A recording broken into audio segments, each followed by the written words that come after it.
Distinguished participants of the CII Partnership Summit 2021, ladies and gentlemen, thank you for having me at this wonderful occasion.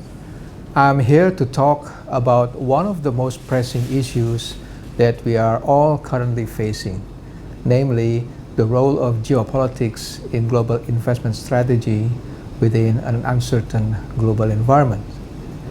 This topic is so timely that in the wake of COVID-19 pandemic, as economies reopened, real problems in the supply chain started to emerge.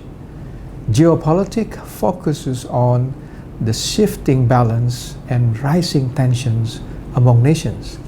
Trade and investment map reflects far-reaching alterations in global supply and flows of commodities. These problems force businesses to reconsider their strategies and diversify their production centers. We are going back to the old wisdom of do not put all eggs in one basket. While I will not specifically make a reference to the situation in India, I will highlight the generic discussions surrounding the current international investment climate, strategies, and possible methods which can help move forward the decision-making process in global investment. Ladies and gentlemen, first of all, why geopolitics? We need to talk about geopolitics to understand what is currently going on around us and why it has influenced our behavior.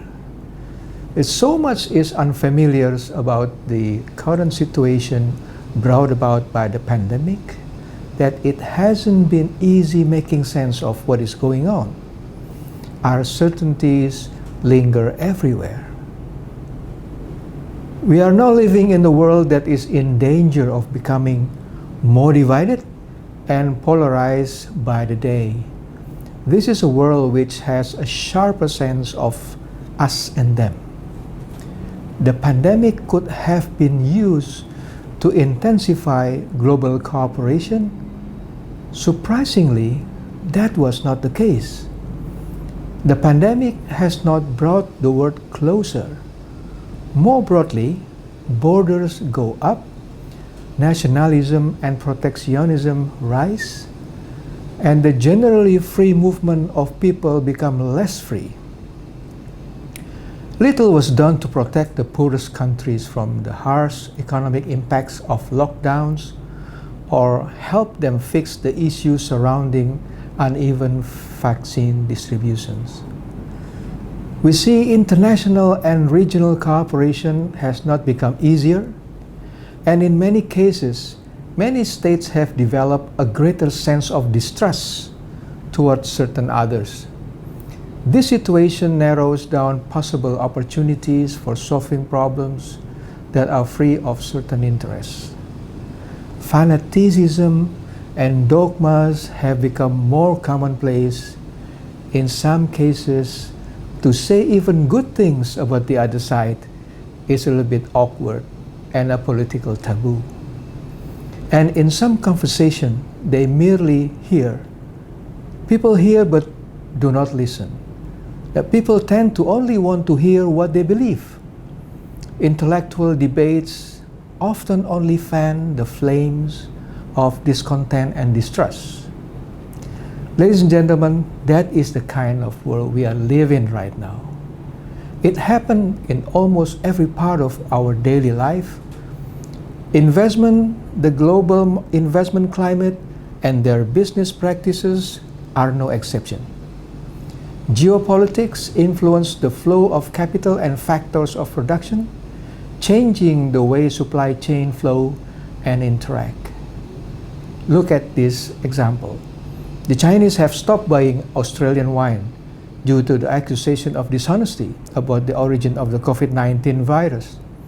Russia is reconsidering its gas supply to Europe after criticism was leveled about their affairs in Ukraine. The trade war, or trade tension to be polite, between the US and China resulted in the relocation of companies from China to ASEAN countries. Russia is pivoting to the east to China for reasons so obvious that China needs energy and Russia needs market, etc., etc.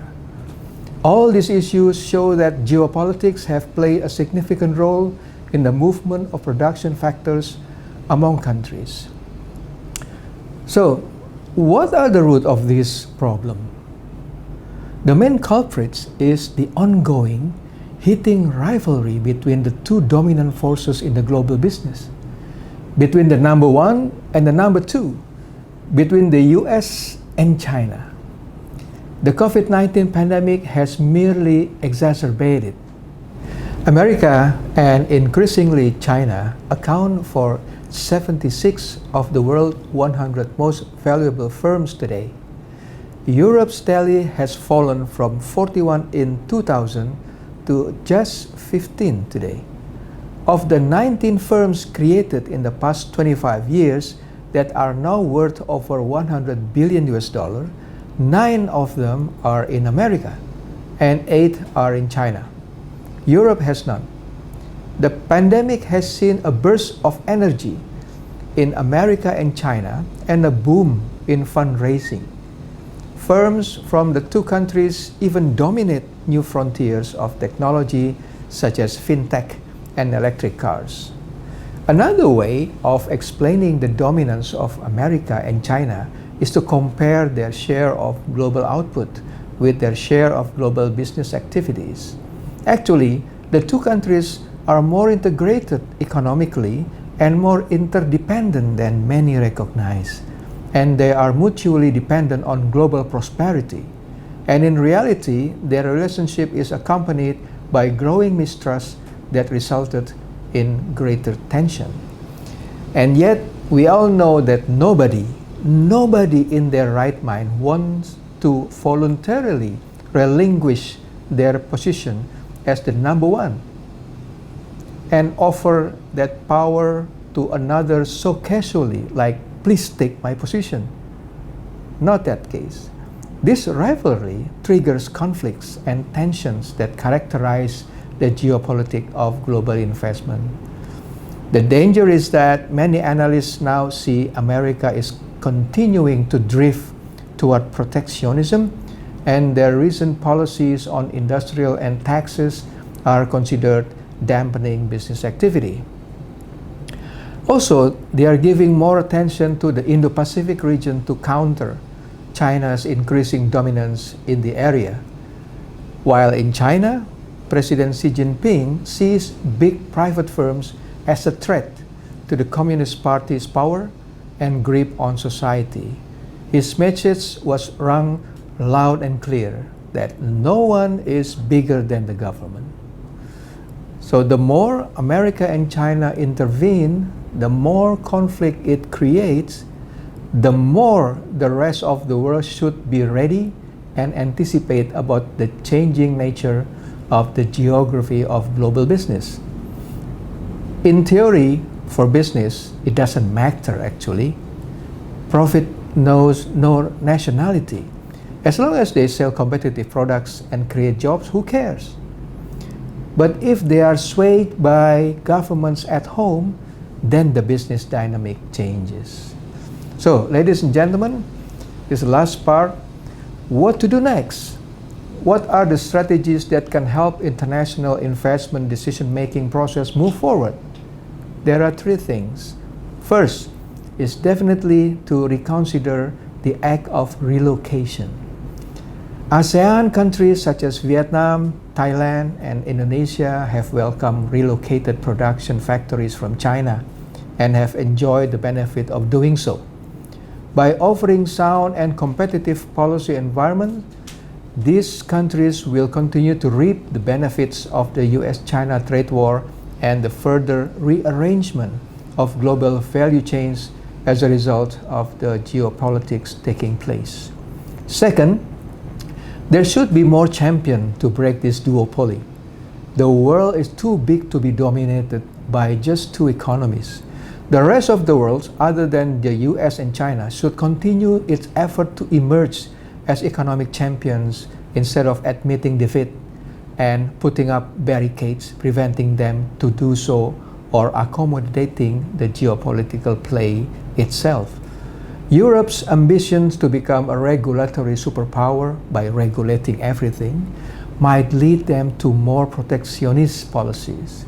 In one hand, to assert their sovereignty, India has begun to ban Chinese social media and has hobbled American e-commerce firms operating in the country.